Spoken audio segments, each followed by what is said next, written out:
नमस्कार दोस्तों। आज हम बात करने वाले हैं एक नए आईपीओ के बारे में जो सीधे सीधे इंडियन रेलवेज के फ्यूचर से जुड़ा हुआ है।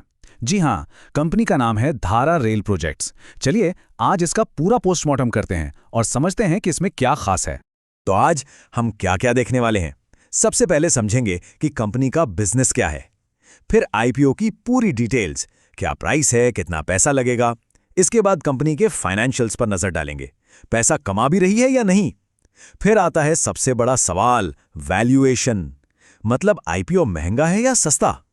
इसके बाद हम देखेंगे इसके प्रोस एंड कॉन्स, और आखिर में वो फाइनल फैसला जिसके लिए आप सब यहां हैं, अप्लाई करें या अवॉइड।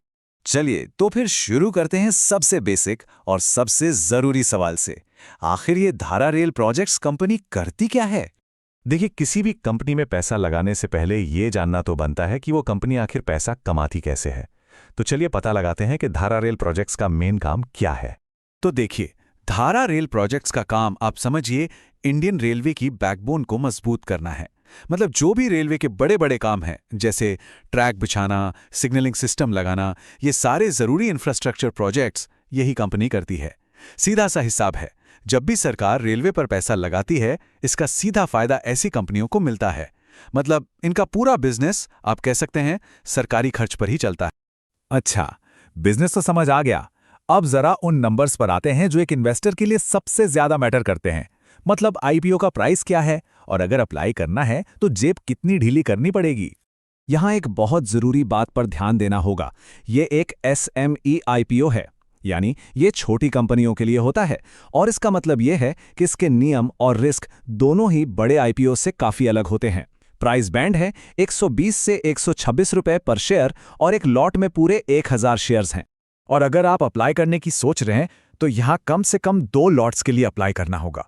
मतलब आपको लगभग 2.5 लाख रुपए लगाने पड़ेंगे। हाँ, ये एक बड़ा अमाउंट है जो इसे हर किसी की पहुंच में नहीं रखता। तो सबसे बड़ी बात जो याद रखनी है वो यही है कि ये एक एसएमई आईपीओ है।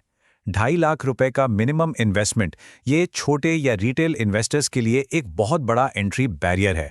अब सवाल यह है कि कंपनी आईपीओ से जो पैसा उठाएगी उसका करेगी क्या? तो पैसा यूज होगा वर्किंग कैपिटल में, बिजनेस को एक्सपैंड करने में और दूसरे कॉर्पोरेट जरूरतों के लिए।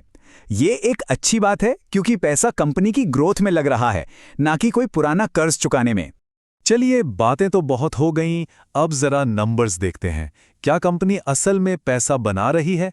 इसकी फाइनेंशियल हेल्थ का चेकअप करते हैं। यहां देखिए, कंपनी का रेवेन्यू लगातार बढ़ रहा है। पिछले साल के मुकाबले इस साल की कमाई में एक जबरदस्त उछाल है, लगभग 45 करोड़ के पार। ये एक बहुत ही पॉजिटिव साइन है, इसमें कोई शक नहीं। और सिर्फ रेवेन्यू ही नहीं, कंपनी का प्रॉफिट भी तेजी से बढ़ा है। इस साल सारे टैक्स चुकाने के बाद कंपनी ने 6 करोड़ से ज्यादा का नेट प्रॉफिट कमाया है। इसका मतलब है कि कंपनी की एफिशिएंसी भी अच्छी है। और सबसे अच्छी बात क्या है जानते हैं? कंपनी के जो प्रॉफिट मार्जिन्स हैं वो 12 से 15% के बीच है।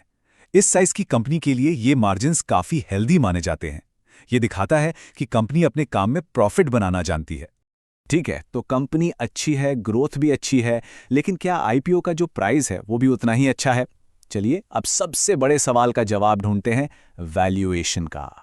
तो क्या ये आईपीओ एक गोल्डन डील है या फिर एक महंगा सौदा? आइए इसके वैल्यूएशन को डिकोड करते हैं। अगर हम पीई रेशियो यानी प्राइस टू अर्निंग्स रेशियो देखें तो ये लगभग 20 से 21 के बीच आता है।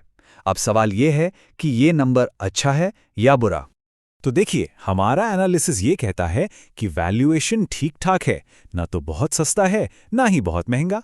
लेकिन हाँ, ये प्राइस तभी जस्टिफाई होगा जब कंपनी आगे भी ऐसी ही तेज ग्रोथ दिखाती रहेगी। सारा खेल फ्यूचर परफॉर्मेंस का है। जैसा कि हम जानते हैं, हर सिक्के के 2 पहलू होते हैं। तो चलिए अब इस आईपीओ की अच्छी और बुरी दोनों बातों पर गौर करते हैं। यहां आपको एक बड़ा फैसला लेना है।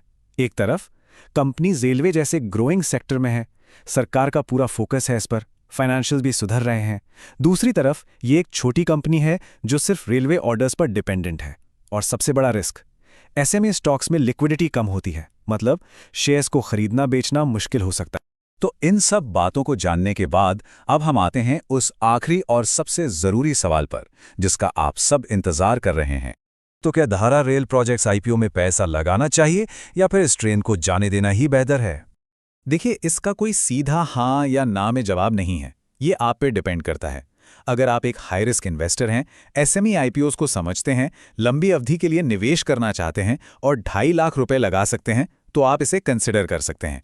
लेकिन अगर आप सिर्फ लिस्टिंग गेन के लिए आ रहे हैं या आपके पास लिमिटेड कैपिटल है, तो इससे दूर रहना ही समझदारी होगी। तो बॉटम लाइन ये है कि ये एक हाई रिस्क मीडियम रिवॉर्ड वाला एसएमई आईपीओ है। ये सबके लिए नहीं है, सिर्फ चुनिंदा इन्वेस्टर्स के लिए ही है। फैसला आपका है, लेकिन जो भी करें सोच समझ कर करें। तो क्या आप इस रिस्क वाली ट्रेन पर चढ़ना चाहेंगे?